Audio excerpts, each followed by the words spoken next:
OPIRG stands for the Ontario Public Interest Research Group. OPIRG is a non-profit student-run organization involved in research, education, and action on social and environmental issues in order to create a better world. There is an OPIRG in almost every major city in Ontario. Today, we are looking at OPIRG Windsor.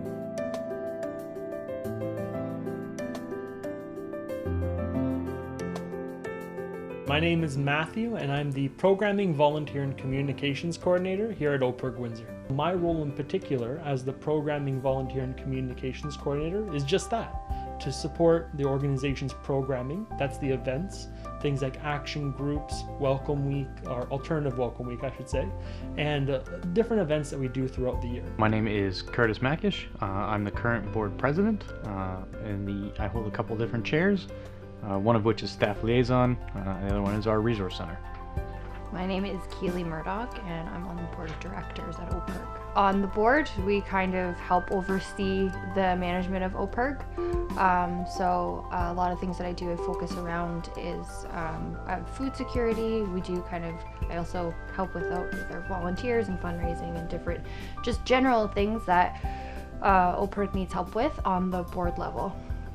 I'm Rohan. I'm the Media and Communications Director at OPIRG Windsor, and my job entails taking care of the website, rebranding the entire organization, and bringing in tools for the organization so that we can communicate better within the organization and throughout Windsor.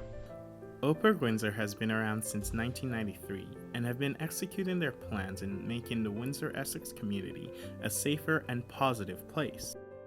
OPIRG would not be where they are today without the help of one man, Jim Davies. Jim Davies has been the head of OPIRG for about 25 years. He has been an active member in the community for change. He passed away August 2017. So how I got involved with OPIRG was through Jim. I knew him for a number of years, and he was really one of the first people that kind of helped me get involved in social justice and things like that. So I knew him, and I really admired and really liked knowing him and being able to work with him as a work study student, as a board member. I knew Jim Davies for about a year. I've been with the organization for about 2 years now. He was a very nice person, easy to work with. So I was actually the one who got the call from his friends to inform the rest of us what had actually happened. I get this call and just everything kind of stopped. I was lucky enough to get in contact with his sister to tell us a little bit more about Jim. My name is Linda Davies, and I'm Jim's sister. He was born 2 years after me. What I remember is him as a easygoing person. In the early 60s, Jim came out as a gay man. His first activism was as a gay man in the 60s in Windsor, which did not have a gay community, did not have an out gay group of men or women. There were no organizations for gay people. So he was one of the early activists in Windsor.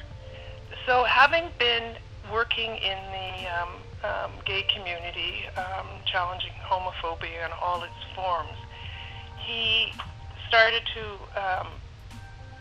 make the links to other kinds of oppression, such as sexism, racism, and ableism.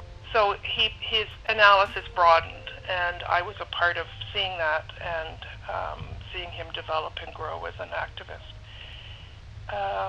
He was studying at the School of Social Work at the University of Windsor at the time, and he began to volunteer at OPIRG.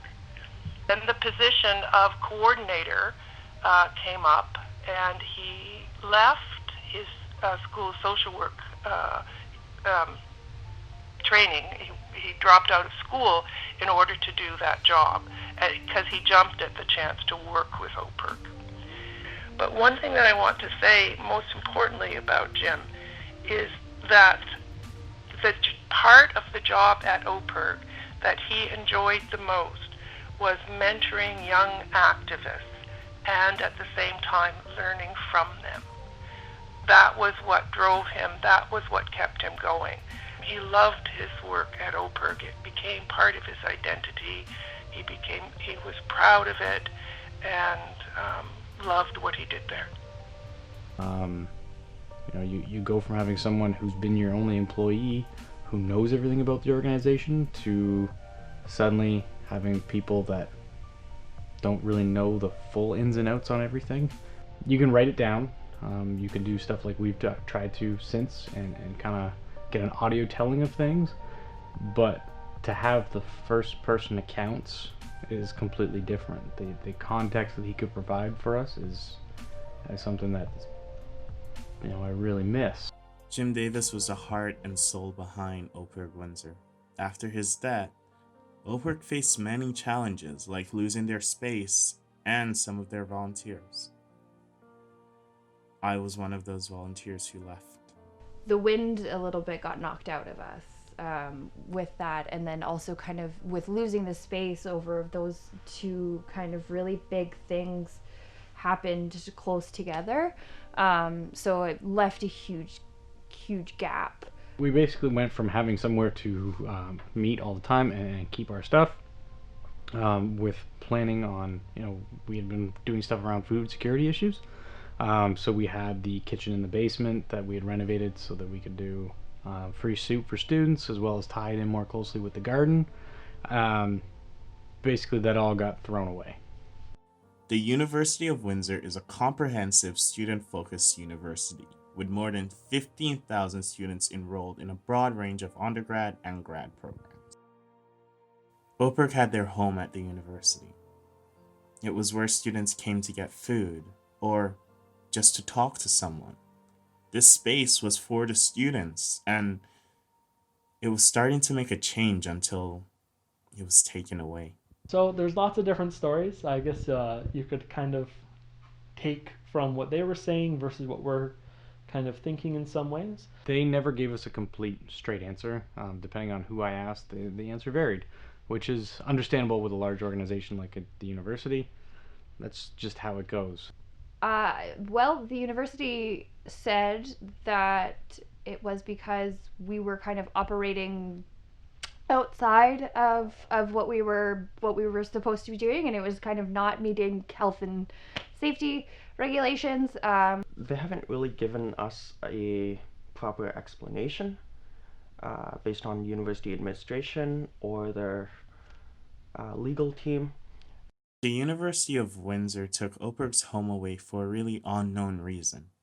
I took it upon myself to see if I could get a direct answer from the university. This led me to a dead end, as no one from the university wanted to comment. When you're looking at kind of why they took it away, some of the thought that we've had is because we were doing some successful food security initiatives, right? We were giving away free soup every single day. Part of it is due to the community kitchen, which I started, which was kind of difficult to process and figure out, what are we going to do next and how are we going to find a space now that we don't have one. There are many groups like OPIRG that are for the students and not being supported by the university. But OPIRG is still here. With a new space and a hard-working team, they are making their way back. Personal vision or goal would be to develop a space that students can learn and be mentored in civic engagement skills. So in the same way like universities teach a lot of theory, we want to be able to give them that practice part.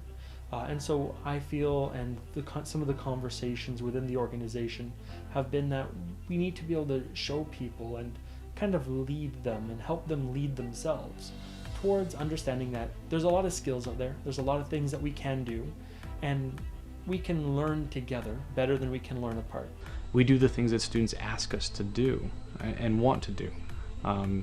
That's why we have action groups, that's why we have this kind of stuff. This is why you should volunteer for OPERG. Kind of like I said before, it's been able to give me a lot of amazing opportunities, and I've really felt I've been involved in it in a number of different ways. And it's such a great organization that provides you with a different look at the community as a university student. We help connect them to the outside world.